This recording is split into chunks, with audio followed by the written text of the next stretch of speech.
Welcome to Central News. I'm Hilary Entwistle. In today's news, the Oxfam coffee break may be hitting a town near you to raise money and awareness about fair trade products. The fair trade discussions are held by hosts who are passionate about fair trade and to let others taste the fair trade products.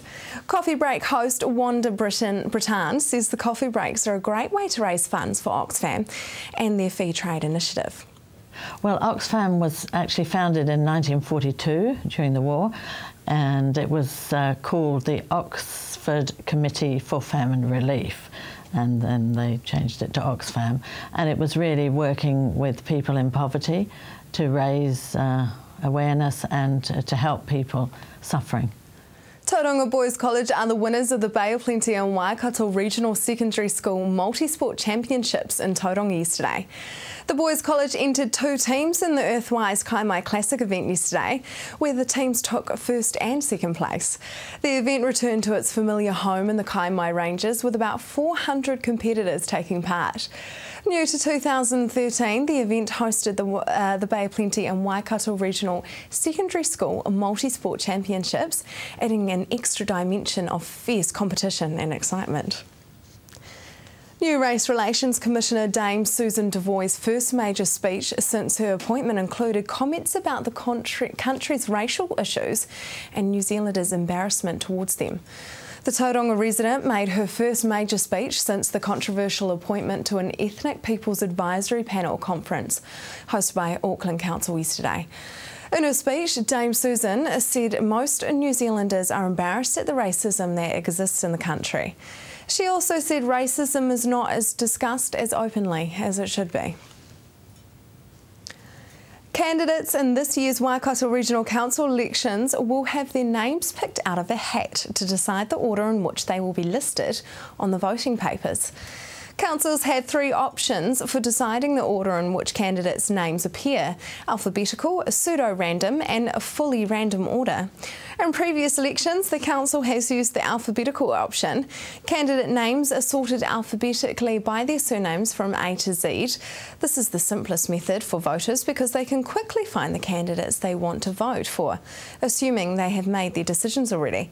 However, research suggests that candidates whose names are listed first in a voting paper have a better chance of winning office. The Council decided this week that the pseudo-random order would help create a more even playing field for candidates without increasing costs. Under this option, candidates' names are drawn randomly to determine the order of names on all voting documents, which will be identical. Now for our region's weather, Hamilton, your Tuesday will be mostly cloudy with a few evening showers and a westerly that turns into a southerly. Your expected high is 22 and an overnight low of 8. Tauranga, you're pretty similar, mostly cloudy and a chance of an evening shower and westerly turning into a southerly. Your expected high is 23 and an overnight low of 13. Just ahead, it's the anniversary of the Battle of Gate Pa.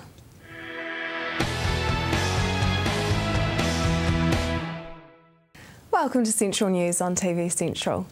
Today marks the anniversary of the Battle of Gate Pa in 1864. Next year there will be a major 150-year celebration. Military historian Cliff Simons tells us more about the battle. What happened 2 months after the Battle of Gate Pa? Immediately after the Battle of Gate Pa, the British came up the next morning and checked for their dead and wounded, took the Maori wounded to their little makeshift hospital, and then they built a redoubt here. So a redoubt is a dirt fort. And so even though they had lost the battle, they got the ground the next day. And then they started to develop plans for a string of forts out towards the Wairoa River. But Cameron was called away with the majority of his troops to trouble in other parts of the country. And the British settled into a sort of a defensive posture and started patrolling, and eventually they discovered through good intelligence Maori plans to fight another battle at Tauranga. And on the 21st of June there was a battle at Tauranga where really the Maori resistance was wiped out. About 158 warriors were killed. Many of the chiefs were killed. 2 of the leading chiefs from Battle of Gate Pa were killed at Tauranga. And from then on there were discussions, and a peace was made, and then land was confiscated, of course. Is this actually one of the first battles to use trench warfare? Well, that's often discussed actually, and sometimes you hear people say this was the start of trench warfare and it was the blueprint for trench warfare for the First World War. Professor James Belich actually wrote a book in 1986 where he just made a small mention that this battle, this pa here, wouldn't have been out of place in the Ypres salient during the First World War. And people have taken that to mean much more than that. It's not the start of trench warfare, and it wasn't the blueprint for trench warfare in World War I. At the same time, during the American Civil War, the Americans had huge trench complex, much more complex than this. So no, that has been overblown. So where then did the Māori get the idea for trenches? We can see an evolution in the way that they built their pa from the musket war period of about 30 years earlier. If someone is firing a weapon at you, you dig a hole in the ground to get away from them, and it's a natural reaction. But this pa was actually designed by someone who had been at Ruapekapeka in 1845-46 in the north, and that technology was used here again. So Māori were magnificent engineers, and the key to the success here was really the way that this pa was designed. Where do the bodies of the fallen lie? Well, there is an unmarked grave somewhere just across the other side of Cameron Road here, where approximately 30 of the Māori who were killed lie. Exactly where that is, we don't know. Some other who would have died of wounds later would have been taken by their relatives. As far as the European soldiers, or the British soldiers and sailors, they're all down in the Mission Cemetery, down in the town itself. And one sad part of it is that the 110 of the Māori who were killed at Te Ranga were buried in their trenches the next day. And when we drive up Pies Pa Road, we're actually driving over those bodies every day, and the vast majority of us don't even know that. How many Māori were killed in the Battle of Gate Pa? Approximately 30, about the same as the British. And how many were killed at Te Ranga? Just under 160. And how many were the British troops were actually killed? 14, yeah. So it was quite a different ratio, yeah. It has been described as one of the most vicious wars of the 1800s. Do you think that's right? It was a particularly vicious battle. I think other battles were just as vicious, but this one really did feature a large number of men on both sides, fighting hand to hand for quite a sustained period of time. So it was a nasty battle, and it was really tomahawks against sabres and bayonets, and it was hand-to-hand fighting. We tend to sort of glamorise these battles a little bit, or think that they were great noble encounters. They were nasty, bloody, horrible encounters where men were just clubbing each other and stabbing each other to death. It was pretty tough stuff. Yeah. Are there any place names in Tauranga that come from the Battle of Gate Pa? Yes. There are quite a few place names. We're actually in the suburb of Gate Pa, of course. The road just behind us is Cameron Road, named after General Cameron. The suburb next door is Greerton, named after Colonel Greer of the 68th Regiment. Hamilton Street is named after Captain Hamilton, the senior naval officer who died. And just over behind us on the other side here is Manly Grove, which is named after the surgeon who received the Victoria Cross for carrying Captain Hay from the battlefield. So yes, there are quite a few names. Yeah. Now next year is the 150-year celebration and commemoration of the battle. What are the plans for that? Well, there are very big plans for the 150th anniversary, and there will be about a week of commemorations, and I think they'll be really quite significant. And it's celebrating and commemorating the birth of the city of Tauranga, which is really what happened after these battles. Coming up next, local government reform.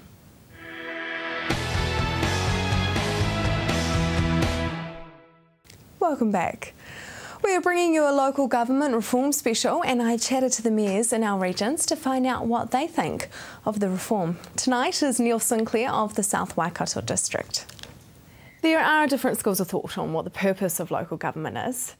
What do you think the purpose is? I was involved in local government fighting very, very hard to have the 4 well-beings.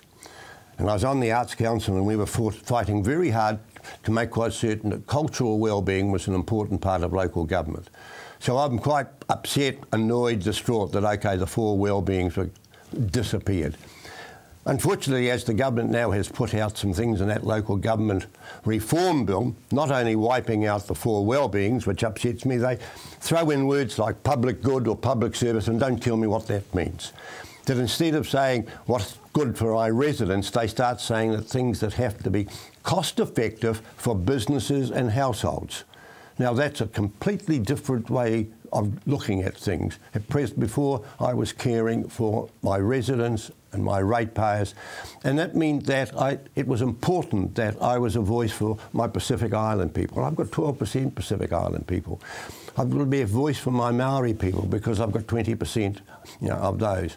I've got to recognise that I have a low socio-economic area, and the government has withdrawn services out from the rural areas. So who's going to stand up and fight for them? And that's been part of my job. So yes, I'm a socially minded mayor and I lead a socially minded council. So how's that going to play out? That we support TCOS, which is Tokoroa Council of Social Services, the budgetary service I'm involved with. Now, this is the part in which we still have to come through. It's nice for government to pull out and say this is not what you're supposed to do, but in Auckland and these other places, they've got the government departments. We don't have them, and who's going to stand up for the people if it's not the mayor and the councillors? So, local government reform, you guys are going to have to start waiting to see what takes place. Can I give community grants out to groups? Because that's no longer, cost effective. That's no longer. So there are going to have to be some working through, and the government again has used a one-size-fits-all for Auckland, and it don't fit in small rural communities. So the local government reform, other parts of it, yes, we have to be more efficient, and that's why I'm part of the mayoral forum to go on out and say, where can we make efficiencies? Can we do our roading together? Can we do some of these things together? And I like this word, liaison, working with other councils and sharing services and doing those right things. That local government reform has still got a little bit to bed in. And I think even people like Peter McKinley and Jonathan Salter, as the lawyers, are looking at it and saying, we don't really know what it means. The government hasn't defined some of these words. Because part of the local government reform bill is to reduce debt and public spending of the last decade. What is your council doing to ensure that you stay out of debt? That's not a terribly hard job for us. First of all, if we look at our rates, I hate the words when they say your rates have gone up by 3% because it's like comparing apples and oranges and pineapples. Our council, we talk about what's been the increase in our rates revenue and how we get it, so that all our water rates, or everything's in there together. And so over the last, 10 years, our average has been 4%. This year we're going up by 3.75%. And we're still managing to do the capital works like Lake Moana Nui that we want to do and go ahead. Our rates are kept as low as we can. The revaluation this year has thrown some disparity between the lower houses in Tokoroa and the high-valued farms. But that's the result of valuations that has nothing to do with council's work, but we've just got to get the 20 million we need in for rates. And so if we look around, our rates over the region are probably the lowest. Our debt is so much lower than our neighbouring councils. Our debt at present per head of population for this year is $303. It's gone up from $240 because we've actually taken some loans out to do some major work on our sewage treatment. And this again is where government starts talking about loans and debt levels. We've got to do the infrastructure that they want to do in water and in sewerage. I can't charge today's ratepayers to have it, it'll cost them an arm and a leg, so you have to take a loan and spread it out. That's what we have to do for infrastructure. If you read our annual plan, as you have done, you'll actually see that the most money we spend of your rates of our farmers' rates is on roading. So roading is the biggest cost. The government is changing the way they subsidise roading for us, and that means there's going to be a bigger cost on our ratepayers to do the roading because of government policy. So on one hand they say lower your rates, and on the other hand they say, by the way, we're not going to give you as much subsidy to do your roading. Thank you very much, Mr. Key. How do you think I can possibly balance that? Do I let my roads go to pot? In South Waikato, nearly all our roads are sealed. And so we're lucky in terms of that because of previous local government people. Some councils are having to give up having sealed roads and take them back to metal roads simply because of policy. They don't have the money. We don't have to do that, but we do know that because of the heavier trucks and the heavier milk tankers, we're going to have to upgrade some of our roads to take the heavier vehicles. Most of our rates, 23% of our rates, go on roading. That's a lot. Tomorrow night we have the chairman of the Bay of Plenty Regional Council. Just ahead, the Red Shield appeal.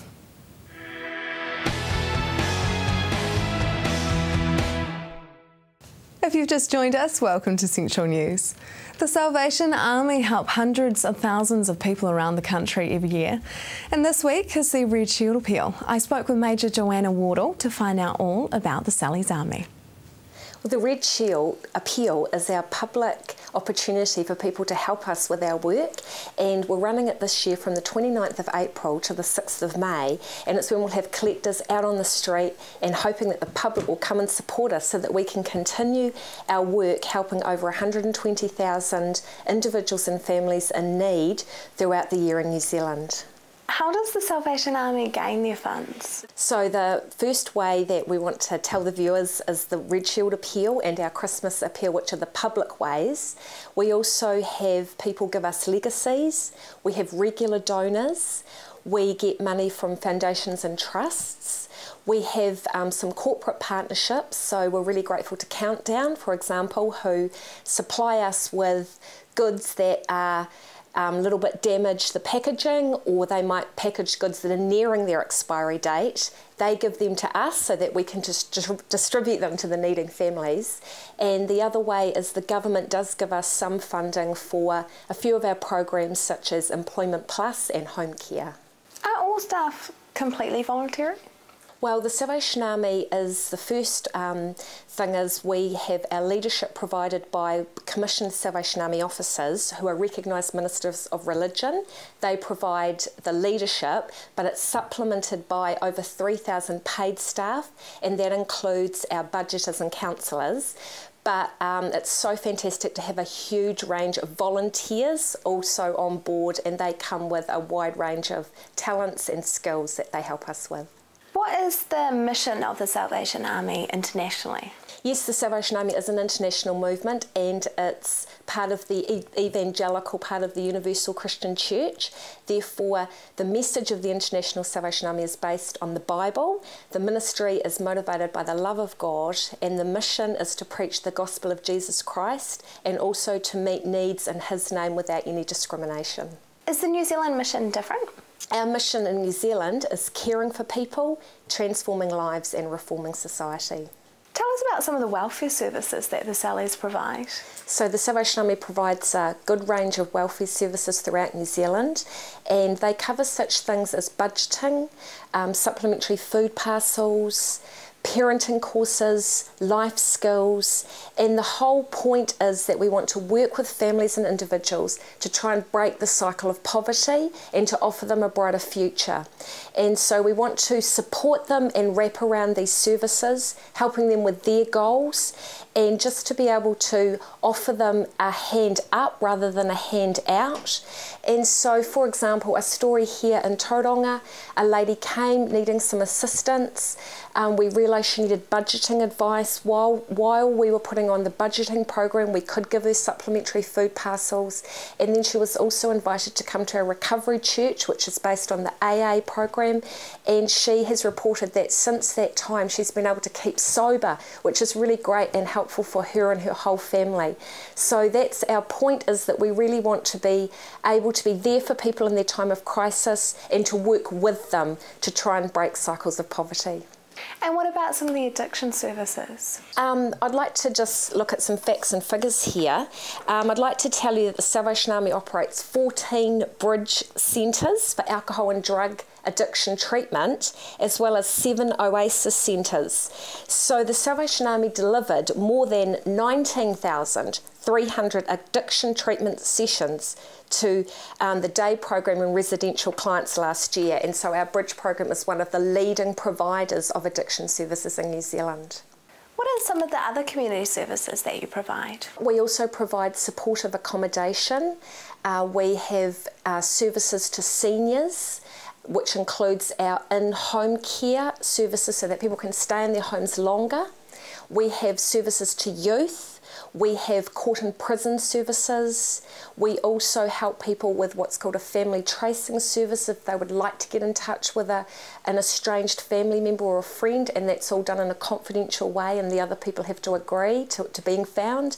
And we have emergency services where we can respond to emergencies in the nation. How long has the Salvation Army been in New Zealand? It's been in New Zealand since 1883, so that's 130 years of helping people practically and spiritually.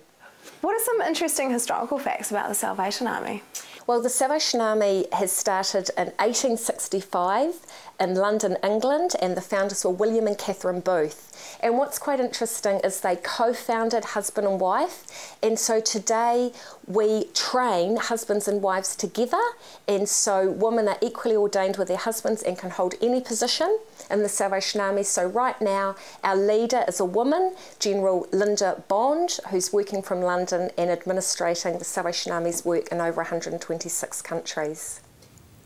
And the Sallies will be out on the streets collecting, so keep an eye out for them. That is the news for today. We really want you to be involved, so like us on Facebook and let us know your views. If you have news including your own video and photos, go to our website and hit upload. Thanks for joining us. I will be back tomorrow night with more guests from in and around the regions. I'm Hilary Twissell. Have a lovely evening.